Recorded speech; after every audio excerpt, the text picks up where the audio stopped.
Alright, so, the other day I was kind of feeling shitty, and I was just going through Netflix, and I saw that there was this movie called The Taking of Deborah Logan. It did not make me feel better. I'm just gonna get this out right now.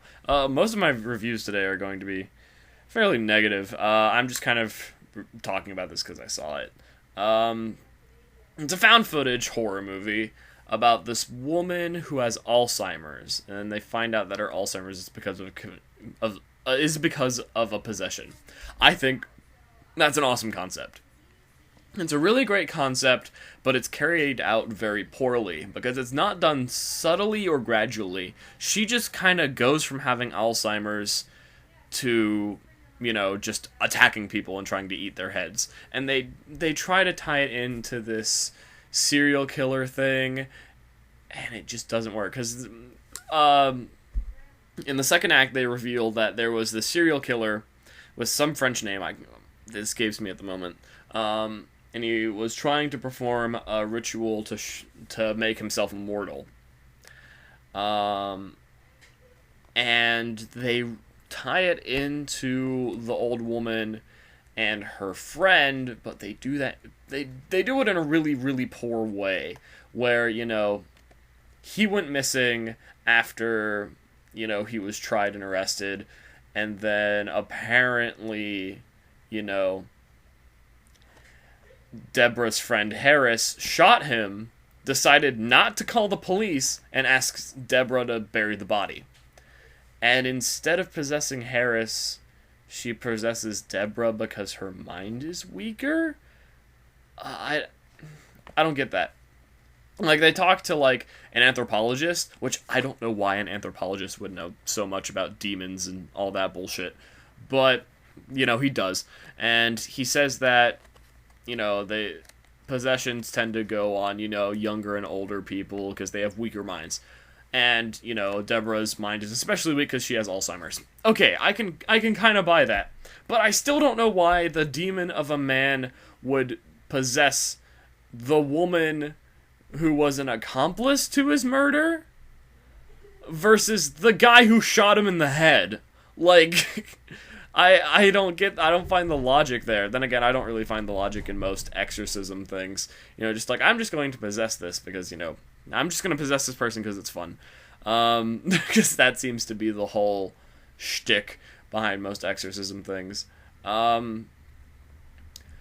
Another thing about this is that it's a found footage movie. I personally don't have a problem with the found footage genre.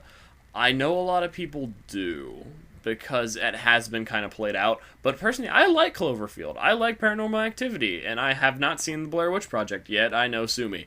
I loved Paranormal Activity.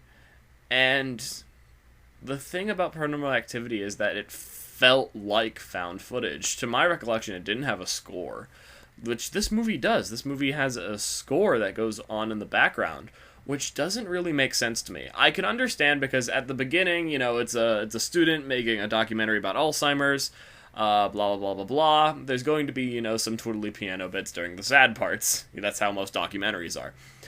But once things start going down, I don't get why there's suspenseful music. I think it would be much more creepy if it was just, just plain sound that you would hear from, just a found recording. That makes a lot more sense to me than, the documentarian put in a score. I don't understand that. Also, this is a huge problem with found footage movies in general. The ending. The ending is a newsreel. We know that the girl making the documentary lived through the whole movie. Why did she put footage of the newsreel in there? Why did she finish the documentary after all this? Why do they keep filming? I don't understand that. I understand that she wants evidence, but I don't know why she keeps it in this narrative. What is the context in which this footage was found? I don't understand that. For movies like Paranormal Activity, I can get that. But I don't understand why was this put into a narrative by this girl who survived throughout the whole movie? She obviously survived, and she tried to edit this into a movie. And the ending is just kind of there. It's not very good. Like, it's watchable. Like, I'd say just, get a few friends together if you want to have, like, a scary movie night. It's okay. It's not the worst movie ever.